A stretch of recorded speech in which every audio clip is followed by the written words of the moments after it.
Salut à tous les amis, j'espère que vous allez bien. On se retrouve aujourd'hui pour une nouvelle vidéo. Alors dans cette vidéo, on va évoquer l'interview donnée par Pedri en marge de la Coupe du Monde. Je vous ferai des vidéos d'ailleurs sur la Coupe du Monde. On parlera notamment des grandes sélections, du Sénégal, du Maroc, de la France, de l'Argentine, etc. Des équipes avec également des Catalans. Bref, on va s'éclater lors de cette Coupe du Monde. Mais là, ce qui est important, c'est de parler de l'info. Alors, l'interview donnée par Pedri, assez intéressante, je vous la mets, je vous la traduis. Cuando él a lo mejor te dice que te tires de un precipicio, pero la manera en la que te lo dice te convence de que lo tienes que hacer y que va a salir bien. Bueno, me da igual con qué selección, sueño con jugar la final, ojalá pues, pueda jugar la final, pero bueno, un partido contra Leo que ya lo conozco, o contra Holanda también me gustaría por Frenkie, que tengo una muy buena relación con él, pero bueno, que se tenga que dar lo que sé. Que nos vamos a dejar la piel en el campo, que vamos a ser un grupo y vamos a defender esta camiseta con todo y bueno, que estén con nosotros, que va a salir todo bien. No, la verdad que no, creo que ya lo vimos en la Eurocopa, llegamos tan lejos por ser un gran equipo, ser un buen grupo y creo que pesa muchísimo más el equipo que un jugador solo. Bueno, sobre todo le pediría más gol, creo que le pediría muchísimo más goles y sobre todo pues aportarle eso al equipo que cuando marca goles pues gana partido. Es verdad que en la selección no he tenido la oportunidad de marcar, pero sí es una cosa que sé que tengo que mejorar, está claro, espero que el primer gol se dé en el Mundial, ¿por qué no? Y bueno, tenga... Donc une longue interview, elle dure très longtemps, je vous ai raccourci ça. Une interview où il explique qu'il faut qu'il s'améliore, il faut qu'il marque beaucoup plus de buts, qu'il est bien avec cette sélection, qu'il a déjà fait énormément de bon travail avec la sélection espagnole à l'Euro et que maintenant il faut monter au niveau plus élevé, gagner pourquoi pas la compétition. Donc beaucoup d'ambition pour Pedri. Tu as également des informations relatives concernant la liste d'hier de la sélection espagnole avec Fati qui a été convoqué. Je vous mets la liste avec beaucoup de Catalans. On voit Eric Garcia qui est également présent. Il y a également Jordi Alba. Au milieu de terrain, Gavi, Busquets, Pedri, donc pas beaucoup de surprises. Et devant, Ferran Torres. Et la surprise, on va dire, bon, demi-surprise, c'était Ansu Fati, parce qu'Ansu Fati n'était pas convoqué lors des derniers rassemblements avec la sélection. Il y a son père qui est monté au créneau hier, après donc la sélection par Luis Enrique de son fils. Il explique qu'il ne comprend pas pourquoi les gens disent qu'il a encore des problèmes au genou, qu'il faut du temps, que c'est un processus normal et qu'il était très heureux de voir la sélection de son fils et que son fils était vraiment heureux de jouer cette Coupe du Monde avec la sélection espagnole. Donc Boris Fati en tant que père qui monte au créneau pour protéger et défendre les intérêts de son fils. Et d'ailleurs, Luis Enrique, en conférence de presse, a justifié le fait que Ansu allait au mondial en disant que si Ansu n'avait pas le niveau, eh bien, il ne l'aurait pas sélectionné. Et s'il n'est pas prêt, eh bien, il ne sera pas titularisé, il ne jouera pas lors de la Coupe du Monde. Donc, encore une fois, ça se jouera lors des entraînements. Et les entraînements seront très intéressants pour déterminer si Luis Enrique, par exemple, considère qu'Ansu est de retour à un bon niveau. En tout cas, le père du joueur, lui, considère que son fils est de retour. Et d'ailleurs, s'il y avait un problème, il n'aurait aucun souci à le reconnaître, ce qui n'est pas le cas selon Boris Fati. Ensuite, information concernant Frenkie de Jong.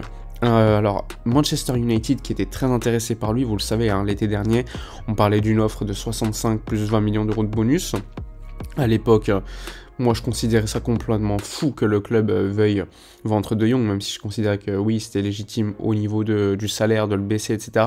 Mais le vendre, pour moi, c'était complètement fou. En tout cas, De Jong a résisté, et là on sait que selon les médias anglais, Manchester United a une enveloppe de 115 millions d'euros pour recruter un milieu lors de l'été prochain. Et l'un des joueurs qu'il piste, en plus de Jude Bellingham, même si je pense que ce dernier ira à Liverpool plutôt ou au Real, mais plutôt Liverpool selon les dernières infos. Il y a Bellingham, il y a également Bruno Guimaraes, que moi personnellement je kiffe beaucoup, et Frenkie de Jong notamment, qui font partie de cette liste pour Manchester United. Donc De Jong intéresse énormément Manchester, néanmoins on sait que De Jong l'été dernier a résisté à l'appel du pied du club anglais. mais il ne participe pas à la Ligue des Champions aussi. Donc à voir d'ailleurs si Man U participera à la prochaine Ligue des Champions et dans ce cas-là, si Frenkie de Jong céderait ou non. En tout cas, pour moi, il est clair qu'il faut absolument le garder. Il n'y a même pas de débat. Surtout quand on voit les dernières semaines, on voit qu'il est au-dessus au milieu de terrain avec Pedri et Gavi. Pour moi, c'est complètement fou et ce serait reculer de vendre en fait un tel talent. J'espère que, enfin, je sais que beaucoup ne sont pas forcément d'accord avec ça, ce que je trouve assez dingue d'ailleurs, mais bon, chacun peut avoir son avis sur la question. Il y a eu également une information concernant Hendrick qu'on suit, tout comme Moukoko, les deux joueurs très très jeunes, hein. Hendrick a 16 ans, Moukoko 17 ans. Alors Hendrick, il est pisté par le Real, par le Barça, par le PSG, par Chelsea, en tout cas aujourd'hui. Je vous mets les détails d'ailleurs. Pour l'instant, PSG et Paris a fait une offre de 45 millions d'euros. Sa clause est de 60, donc une clause assez énorme pour un joueur de 16 ans qui n'a rien montré au niveau, qui a quelques matchs pro. Donc 60 millions d'euros. On sait que Chelsea serait prêt à les payer, le PSG également. Donc le Real Madrid est un petit peu à l'expectative, en train de regarder la situation. On sait que le Real est très intéressé, tout comme le Barça. Et pour l'instant, les deux clubs espagnols n'ont pas encore fait de mouvement concernant Hendrick, même s'ils sont très intéressés par lui. Et on sait qu'Hendrick, depuis différentes semaines, il fait des interviews à Marca ou à Sport où il te dit d'un côté, ouais, j'aime beaucoup le Barça, d'un autre côté, j'aime beaucoup le Real. J'aime beaucoup Rivaldo, c'est mon idole. Après, il te dit que Neymar, c'est son idole. Après, il te dit que Cristiano, c'est son idole. Enfin, bref, le mec change beaucoup d'avis. Il a beaucoup d'idoles, en tout cas. Mais bon, ça, c'est typique des Brésiliens qui, encore une fois, lors de ses interviews à SoFoot, il explique qu'il n'a pas de club préféré, soi-disant, et que ce sera selon le projet proposé. Le projet, on sait ce que c'est. C'est le temps de jeu et également les pépettes à côté. Donc, le salaire qui sera proposé, la commission. Ça, c'est assez classique. Donc ça, c'est l'information concernant Hendrick. Concernant Moukoko, on patiente, beaucoup de clubs sont intéressés, libres de tout contrat en juin, mais il n'est pas impossible qu'il parte en janvier pour un petit prix, pour que Dortmund récupère de l'argent. Donc ça aussi, ce sera une situation qu'il faudra suivre.